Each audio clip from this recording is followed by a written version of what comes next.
Now, from there we go to an equally strange story. That's the CIA's interest in, of all things, Noah's Ark.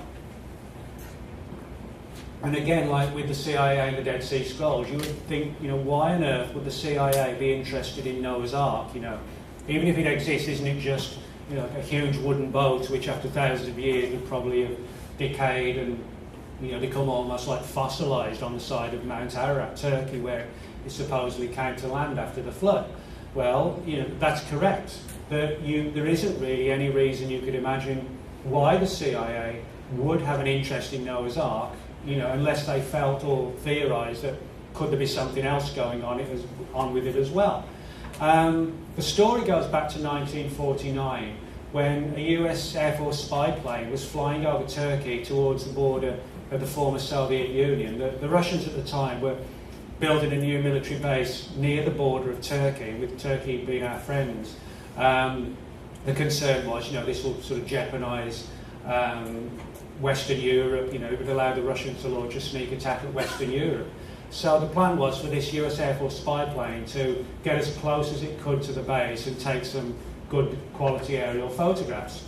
And so they had to fly close to Mount Ararat, which, as I said, is the claimed landing spot, if you like, for Noah's Ark after the flood. They used Mount Ararat as like a guiding point to get there. And as they approached the mountain, one of the guys reported that he could see this huge structure, which he described as looking like a giant wing sticking out of the ice. But it was like a wing about 600 feet long, which you don't see every day on an aircraft, a 600-foot long wing. And so they quickly radioed the base and said, we're on our way, but we've seen something even weirder. Can we get some pictures? So they explained what they could see, and the guys on the ground were like, well, yeah, sure, get as many pictures as you can. So they swung the airplane round. As they did that, one of the guys on the other side of the plane, this was like a large bomber-type plane, not a small fighter, said he could see a similar object sticking out sort of an adjacent part of the ice, very similar in shape and size and colour, which was like a slate, dark grey type colour. And so from there, what happened was that they got all these photographs, then continued on with the original mission, and then returned to base. Well, surprise, surprise, the photographs vanished for years into the heart of the Pentagon.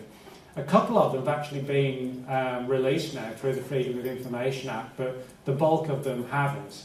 But, of course, if they photograph something weird, well, you would imagine it might sort of interest agencies for a couple of months or weeks, and then they put it to one side. They actually didn't do that at all. They spent years, actually decades, looking into this story. And the CIA particularly was the one agency that really sort of managed this project. And they don't refer to it as Noah's Ark, they call it the Ararat anomaly. And this is one of the tricky things about the Freedom of Information Act. When people file requests for files on Noah's Ark, the agencies reply, we've looked and we have nothing under a file titled Noah's Ark. But actually it's titled under Ararat anomaly. But if you specifically ask for something by law, they're not obliged to respond to anything other than what you specifically asked for. So even though they might have a file technically on something on Mount Ararat, because you didn't ask for the file on the Ararat anomaly, they can honestly say, we don't have anything listed under the name of Noah's Ark. Go away, basically. So that's one of the things you have to be careful of, to how you word freedom of information requests even. But the Ararat anomaly is a strange story for a number of reasons. I mean, we're talking about the Air Force photographing two objects on Mount Ararat. And of course, the biblical story is that, that it was Noah's Ark that came to land, this vast vessel, with numerous animals, examples of different animals on board. But, you can look around all cultures and countries and around the world, going back thousands of years. And most of them do have flood legends attached to them. Probably the most other famous one is Gilgamesh, the Epic of Gilgamesh, which also talks about a massive flood and certain people selected to survive the flood and then actually landing on a mountain in North India. Where I'm originally from, Britain, the Irish have a story, a flood legend, and about the gods basically saying, this massive flood's going to come and you've been selected to survive it, etc., etc. Not all of them involve, massive amounts of animals as well, but most cultures do have flood legends, and I think it's probably a good indication that in times past there were, whether localised or worldwide, floods, because, when you consider a lot of these countries are separated by thousands, in some cases, 7,000 to 8,000 miles, for them all to have similar legends is suggestive that there probably were maybe even more than one, massive flood many thousands of years ago. So that's how the CIA got involved. Because Jim? Question. Now, didn't the story of Gilgamesh differ a little bit in that they said that they collected the DNA rather than animals of each of the animals, or was it another one of those Sumerian? Yeah, well, I mean, a lot of the cultures have stories of flood legends, and a lot of them are associated with animals. But in some cases, you have the biblical account of Noah taking physical animals on board. There are others that's I forget the actual translation, but it's something like the essence of the animals, or seed. That's right, the seed of the animals. Yeah, and that's sort of given rise. Some people have wondered, is that not a reference to physical animals, but to like the DNA, if you like, of a whole range of different animals? The idea, what if Noah's Ark was some sort of gigantic repository, if you like, for massive amounts of animal DNA? In the same way that today, a woman who's trying to get pregnant can't get pregnant. She can have her eggs frozen. Could it have been something like that, where there's sort of this entire massive data bank of different animals around the world stored, preparing for this flood in the event, things need to be reseeded over again. Now, that was one of the interesting things that the FBI looked into.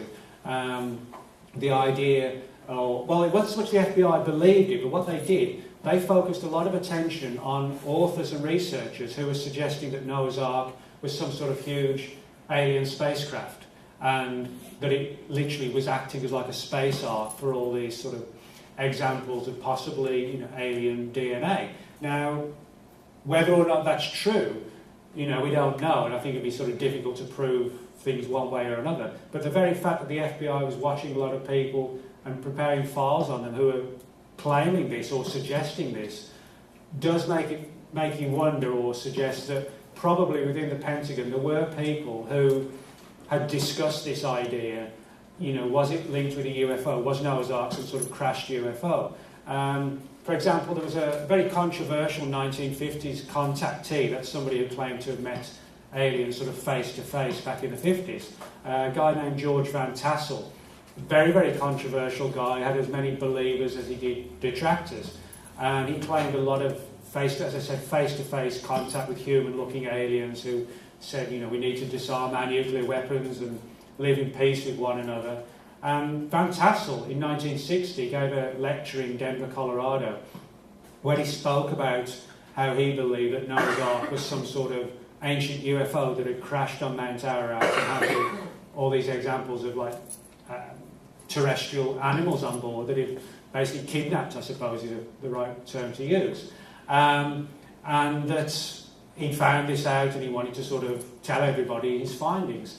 The FBI prepared massive files on Van Tassel and other people who were making very, very similar claims.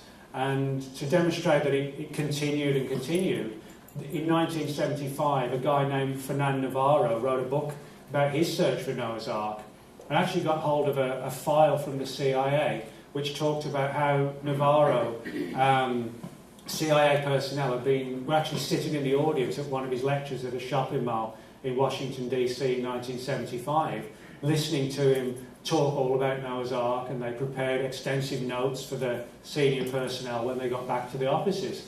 So, for some reason that we don't really have the full story of, since 1949, when the Air Force took the pictures, right through the 60s, the 70s, to at least 1995, this is when the last files have been, or the latest files, I should say, have been declassified, somebody within the CIA has been taking very deep interest in whatever it is that exists on Mount Ararat. Now, Actually, on Mount Ararat, there have been a lot of investigations and expeditions to find Noah's Ark, and people have said they think this is it on this place, this is it in another location on the mountain.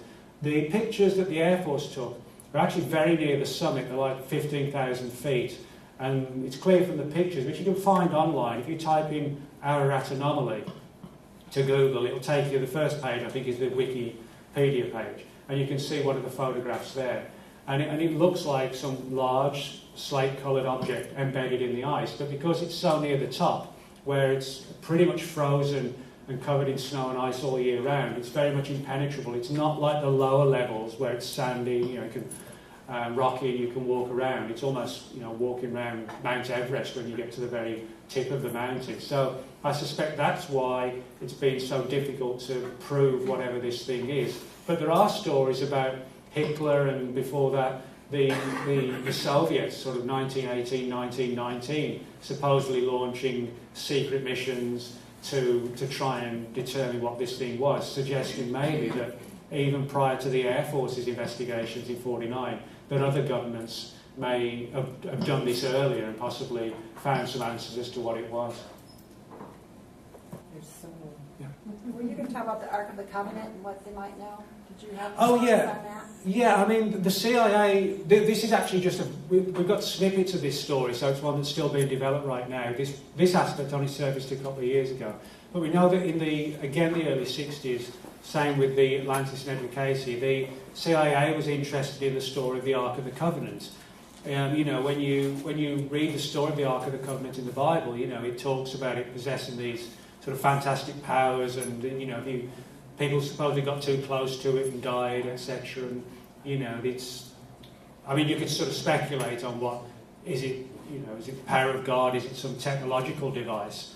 But the CIA, we know, had an interest somehow or other, and collated sort of religious accounts and tried to analyse them. But beyond that, we're still looking into that. There's, unfortunately, although it's probably a very interesting story if we can get to the bottom of it, it's one that we've only literally got a few snippets on. So, but snippets kind of open doors to other things as well.